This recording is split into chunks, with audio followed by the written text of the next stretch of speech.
You are the salt of the earth. But if the salt loses its savor, where shall it be salted? Matthew chapter 5, verse 13. Have you ever wondered why Jesus chose salt and light to use as metaphors? I mean, he could have said anything, right? He could have said, you are the gold of the earth. He could have said, you are the power of the earth. He could have said, you are the diamonds of the earth. But he didn't. Well, today we're going to discover why these specific metaphors hold the key to activating everything we've already learned, right? The single eye principle, the pure in heart, right? The true power of true prayer. And once you understand this, you'll never see yourself the same way again. So as always, follow, like, and subscribe. And listen.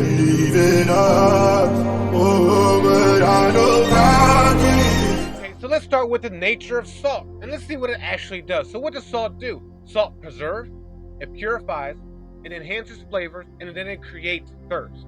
Right now, in Jesus' time, salt was so valuable, right? Roman soldiers were literally paid in salt. Right? This is where we get the word salary, because it's a derivative of salt. Now, you remember our single eye, that clear, focused consciousness? Well, like salt, it preserves a higher understanding, it purifies your thought, and it enhances your experience of life and creates a thirst for greater truth and greater knowledge. But what he also says, but if the salt loses its savor, salt can't actually lose its saltiness. Sodium chloride is a stable compound, and Jesus is just using a scientific impossibility to make a profound point, that your true nature can't be lost. It can only be covered up, diluted, and contaminated by false thinking. Right now, let's look into the power of light. Ye are the light of the world, and a city that is set on a hill that cannot be hid. Matthew chapter 5, verse 14. Light has three fundamental properties. It travels in straight lines, right? Direct truth. It illuminates everything it puts in its path. This is called understanding. And it cannot be contaminated. It's pure consciousness. Now, remember our pure in heart? Right? Well, the light is the same thing, because the light sees directly, right? It reveals truth, and it cannot be corrupted by what it illuminates. Anything you shine light on, right, cannot change the light. The light changes the object. You know what I mean? Because it was dark and now it's light. You shine light on darkness. Darkness doesn't shine light on light, whatever. But now he goes on to say, neither do men light a candle and put it under a bushel, but put it on a candlestick and giveth light unto the whole house. Matthew chapter 5, verse 15. Now this bushel represents a fear of standing out, right? A false humility, limiting beliefs, and a social conditioning and indoctrination, a construct, right? You're putting a light under a bushel that's technically a basket, so you're covering up the light so nobody else can see how special and how diverse you are, right? But here's the revelation.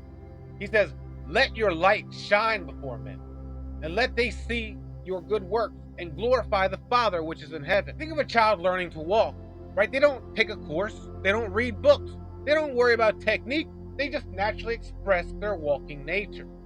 So that's the key. And he says this here when he says, therefore take no thought, saying, what shall we eat? Or what shall we drink? Wherewithal shall we be clothed?